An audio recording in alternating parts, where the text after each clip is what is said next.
নমস্কাৰ বন্ধু বান্ধৱীসকল, মোৰ নাম ইকবাল হুছেইন। মই আপোনালোকক ক্লাছ 10ৰ 12.1ৰ এক্সাৰচাইজবোৰ সমাধান কৰিবলৈ লৈছোঁ। গতিকে আপোনালোকে ভিডিঅ'টো স্কিপ নকৰাকৈ গোটেইখিনি চাব। এই ভিডিঅ'টোৰ জৰিয়তে এই পাৰ্টটোৰ সকলোবোৰ কমপ্লিট বুজাবলৈ চেষ্টা কৰিম। তো বন্ধু বান্ধৱীসকল, আজি এই বৃত্তটোৰ জৰিয়তে আমি বৃত্ত কলা কি আৰু গৌণ বৃত্ত কলা কি আৰু বৃত্ত খণ্ড কি আৰু মুখ্য বৃত্ত খণ্ড কি, এই সকলোবোৰ চিনিব লাগিব। যদি দুটা ব্যাসাৰ্ধ আমি এনেকুৱা আঁকি দিওঁ, তেনেহ'লে ই এটা কি সৃষ্টি কৰিব? গৌণ বৃত্ত কলা সৃষ্টি কৰিব। এইটো এটা গৌণ বৃত্ত কলা বুলি কয় আৰু এইটোক কি ডাঙৰটোক মুখ্য বৃত্ত কলা বুলি কয়। এইটো মুখ্য বৃত্ত কলা আৰু এইটো গৌণ বৃত্ত কলা। যদি ইয়াত এডাল জিয়া আঁকি লওঁ, তেনেহ'লে এইটো এই যিটো টুকুৰা কৰিছে, এইটো কি কৰিছে? বৃত্ত খণ্ড, গৌণ বৃত্ত খণ্ড।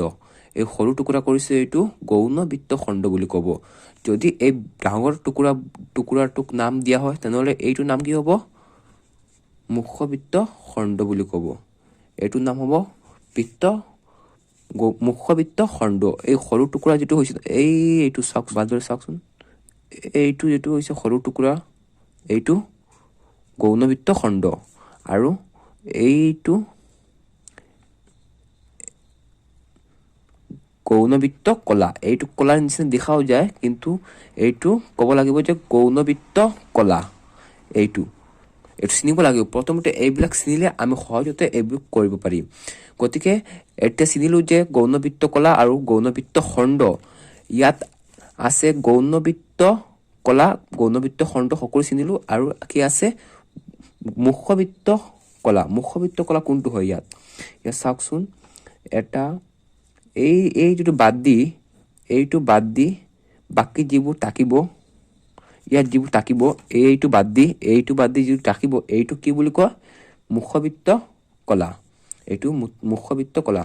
তো মই আপোনালোকক সূত্ৰ কেইটা দিছোঁ, এইটো যাতে পাহৰি নাযায়, এইটো মনত ৰাখিব। এইটো সূত্ৰ কেইটা আপুনি ইয়াত দিয়া আছে। বৃত্তৰ পৰিধি 2πr। 2π, পাইৰ মান কি হয়? 22/7। আৰু মান বহালে আমি কি পাম? 2 আৰু পাইৰ মান আৰু মান বহালে আমি কি পাম? বৃত্তৰ পৰিধিটো পাই যাম। আৰু বৃত্ত কালি নিৰ্ণয় কৰিবলৈ হ'লে কি সূত্ৰ আছিল? পাইৰ স্কোৱাৰ। পাইৰ স্কোৱাৰ কৰিলে আমি কি পাম? বৃত্তৰ কালিটো পাই যাম। বৃত্তৰ পৰিধি 2πr আৰু বৃত্ত কালিটো হ'ল পাইৰ স্কোৱাৰ। এইটো বৃত্ত কালিটো পাই যাম। এইটো বৃত্তৰ যিটো কালি আছে নহয়, এইটো যে আমি আপোনালোকক দেখাই আছো, যে এই বৃত্ত কালিটো নিৰ্ণয় কৰিবলৈ এইটো কালি হয় বৃত্ত কালি। এই বৃত্তটোৰ এই যিমান অংশ আগৰি থাকিব নহয়, এইটো কি বুলি কয়? বৃত্তৰ কালি। এইবিলাকক, এই খালী জেগাখিনক বৃত্তৰ কালি। আৰু পৰিধি কি হয় চাই লওক। এই যিটো বেৰৰ নিচিনা যিমান জেগা আগৰি থাকিব নহয়, এইটোক কি বুলি কয়? বৃত্তৰ পৰিধি বুলি কয়। তেনেহ'লে আমি পৰিধি আৰু কালিটো বুজি পাইছোঁ। চাওকচোন, ইয়াত দিয়া আছে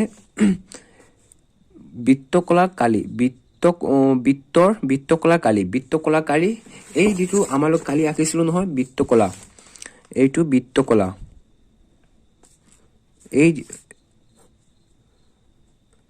এই যিটো বৃত্তকলা আঁকিছোঁ, এই বৃত্তকলা কালি যদি আমি এই বৃত্তকলা কালি নিৰ্ণয় কৰিবলৈ যাওঁ, তেন্তে এটা সূত্ৰ ইউজ কৰিব লাগিব। এই সূত্ৰটো ইউজ কৰিলে আমি কি পাম? এই বৃত্তকলাৰ কালিটো পাই যাম। বৃত্তকলাৰ কালিটো সূত্ৰ কি চাই লওক। ইয়াত কি আছে? বৃত্তকলাৰ কালিটো θ/360 ইনটু পাইৰ স্কোৱাৰ। থিতাৰ মান, থিতা আকৌনো থিতা কি বুলি নাজানা, চিনি লওক।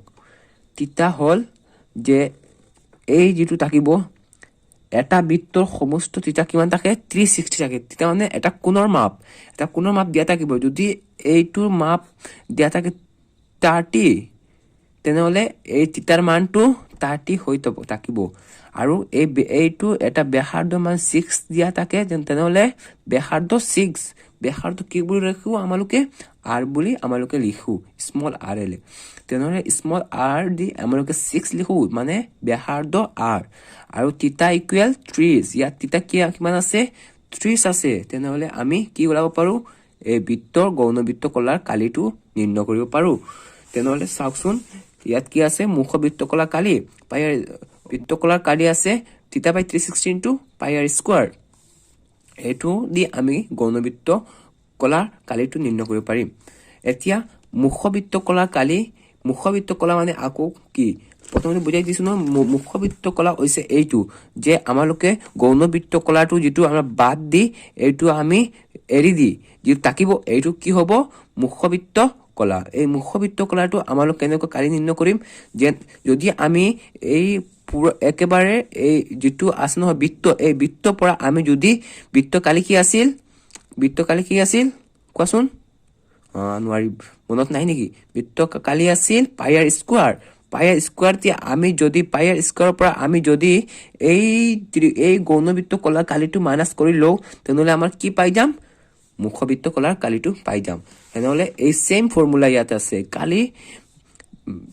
এই বৃত্ত কালি কি আছিল পাই আৰ স্কয়াৰ আৰু মাইনাস গৌণবৃত্ত কলা কালি এই গৌণবৃত্ত কলা কালি যিমান উলাবা সেইটো মাইনাস কৰিলে কি পাই যাম মুখবৃত্ত কলা কালিটো পাই যাম আৰু তেনেহলে এইটো বুজিছা থাকে তেনেহলে মুখবৃত্ত খণ্ড কালি মানে কি বুজিছা মুখবৃত্ত খণ্ড কালি মানে এই যেটো থাকিব নহয় এটা বৃত্তৰ এই সৰু টুকুৰা কি বুলি হয় গৌণবৃত্ত খণ্ড কালি আৰু ডাঙৰ টুকুৰা কি বুলি কয় মুখবৃত্ত খণ্ড এইটো মুখবৃত্ত খণ্ড এই মুখবৃত্ত খণ্ড উলাবলৈ হলে আমালোকে কি ব্যৱহাৰ কৰিব লাগিব মুখবৃত্ত খণ্ড কালি উলাবলৈ আমি কি কৰিব একেবাৰে এইটোৰ পৰা এই বৃত্তৰ কালিৰ পৰা আমালোকে কি কৰিব লাগিব এই বৃত্ত কালিৰ পৰা গৌণবৃত্ত খণ্ড এই বৃত্তৰ কালিৰ পৰা যদি আমি এই টুকুৰাটো বাদ দি দিও তেনেহলে কি থাকিব এই মানে থাকিব এইটো বাদ দিলে আমি এইটো কালি পাই যাম ঠিক সেইভাবে ইয়াত দিয়া আছে মুখবৃত্ত খণ্ড কালি ইকুৱেল পাই আর স্কয়ার মাইনাস গৌণবৃত্ত খণ্ড এই খণ্ডটো যিমান কালি ওলাব সিমান মাইনাস দিলে কি পাই যাম আমি মুখবৃত্ত খণ্ডটো পাই যাম তেনেহলে সাগে এইটো বুজিছা আৰু সমবাহু ত্ৰিভুজৰ কালি কি আছিল 2/3/4 ইনটু বাহু স্কয়াৰ এইটো মনত ৰাখিব ভালকৈ নহলে পিছত নবুজিবা এইটো মনত ৰাখিব লাগিব সমবাহু ত্ৰিভুজৰ কালি কি আছিল 2/3/4 ইনটু বাহু স্কয়াৰ এইখিনি ভালকৈ লিখি লবা বহিত নহলে এইবোৰত লিখি আকৌ মুখস্থ কৰিব লাগিব এইখিনি তেনেহলে এই পাৰ্টটো আশা কৰো ভালকৈ বুজিবা তেতিয়ালে এটা পাৰ্টৰ অংক এটা কৰাই দিম 1 নম্বৰ এইটো ভালকৈ বুজি লবা ইয়াত যে 12.2 কি আছে 6 সেন্টিমিটাৰ ব্যাসাৰ্ধৰ এটা বৃত্তকলাৰ কালি নিৰ্ণয় কৰা যদি বৃত্তটোৰ কোণ 60 ডিগ্ৰী হয় কোণ মানে কি থিটাৰ মান কি দিয়া আছে 60 ডিগ্ৰী দিয়া আছে আৰু ব্যাসাৰ্ধ মানে কি স্মল r এলে আমালোকে লিখো r ইকুৱেল 6 থিটা ইকুৱেল 60 কি ওলাবলৈ দিছে এটা বৃত্তকলা কালি নিৰ্ণয় কৰিবলৈ দিছে বৃত্তকলা মানে চিনি পাইছো আমালোকে বৃত্তকলা মানে এইটো এটা বৃত্তৰ এইটো হল এটা বৃত্তকলা এই বৃত্তকলা কালিটো নিৰ্ণয় কৰিবলৈ দিছে এইটো কোণ কিমান দিয়া আছে এই কোণটো 60 ডিগ্ৰী দিয়া আছে আৰু মান কি দিয়া আছে 6 দিয়া আছে তেনেহলে আমি কি পাই যাম এই বৃত্তকলাৰ যিমান কালি আছে সেই কালিটো আমালোকে পাই যাম সূত্ৰটো মনত আছে নেকি কি ৰাখিছিলো সূত্ৰ যে গৌণ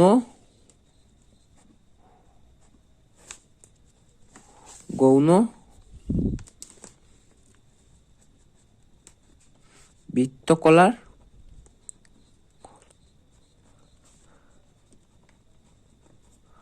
কালি ইকুৱেল কি আছিল থিটা বাই 360 ইনটু পাই আৰ স্কয়াৰ এইটো 1 নম্বৰ আনসাৰ হয় এইটো 1 নম্বৰ বহাই দিছো ভিডিওত ভাল কৰি নাই চাওকচোন থিটা মান কি দি আছে 60 দি আছে আমালোকে 60 বহাই লৈছো আৰু 360 আছে তলত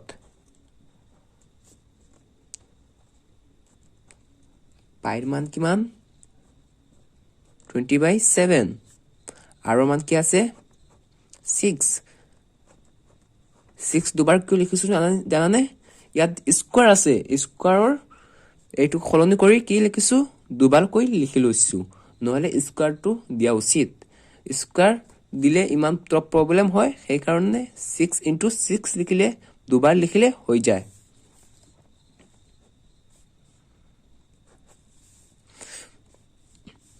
এই 0 কেনসেল কৰি দিম 6 গুণ 36 সবাৰ যাব আৰু মানে এই কটাকটি যেটো কৰিছো এইটো কেনেকুৱা কৰিব লাগে কটাকটি এইটো ভালকৈ জানি লোৱা যদি না জানা তেনেহলে ভালকৈ জানি লোৱা যেন ওপৰৰ এটা কাটিব লাগে তলৰ এটা কাটিব লাগে ওপৰৰ এটা কাটিব লাগে তলৰ এটা কাটিব লাগে যদি তলৰ এটা কাটো ওপৰৰ এটা কাটিব লাগে আমি তলৰ এটা কাটি আৰু আন এটা তলৰ কাটিলে আমাৰ এই কটাকটিটো নহব এইটো ভুল হ'ব সেই কাৰণে এটা ওপৰৰ কাটিলে এটা তলৰ কাটিব লাগিব তে এতিয়া তলৰ কাটিছো 6 ওপৰৰ কাটিছো 6 এইটো আকৌ কেনেকুৱা ওপৰ হৈছে এইটো ওপৰ হয় সাকচোন ইয়াৰ মনে মনে এটা 1 আছে সেইকাৰণে এইটো ওপৰ হৈ আছে নহয় এইটো ওপৰ হৈ আছে এইটো ওপৰৰ 6 কাটিলো তলৰ 6 কাটিলো ওপৰৰ 6 কাটিলো এইটো আমাৰ কি বাকি কি ৰৈছে 7 টো ৰৈছে তলত আৰু 22 6 গুণ 132 আৰু কিমান cm স্কয়াৰ ইয়াত কি দিছে কিমান সেন্টিমিটাৰ দিয়া আছে আৰু r সেন্টিমিটাৰ সেই কাৰণে cm স্কয়াৰ আহিছে এতিয়া কোৱেশ্চন হল যে এই স্কয়াৰটো কৰ পৰা আহিলনো স্কয়াৰটো আহিছে যদি আমাক কালি নিৰ্ণয় কৰিবলৈ দিছে আমাক যদি আমাক কালি নিৰ্ণয় কৰিবলৈ দিয়ে তেনেহলে আমি স্কয়াৰটো বহাব লাগিব যদি আমাক কিবা এটা ব্যাসাৰ্ধ মান উলাবলৈ দিয়ে তেনেহলে আমি cm লিখিলে হ'ব স্কয়াৰ নিদিলে হ'ব স্কয়াৰ দিয়া নহয় আৰু যদি কালি নিৰ্ণয় কৰিবলৈ দিয়া হয় তেনেহলে আমি কি কৰিব লাগিব স্কয়াৰটো বহাবই লাগিব নহলে অংকটো ভুল হৈ যাব তো আজিৰ ভিডিওত ইমানেই নেক্সট ভিডিওত আপোনালোকক বাকি কেইটা কৰি বুজাবলৈ চেষ্টা কৰিম তো আশা কৰো বালে বুজিছে সকলো ধন্যবাদ থ্যাংক ইউ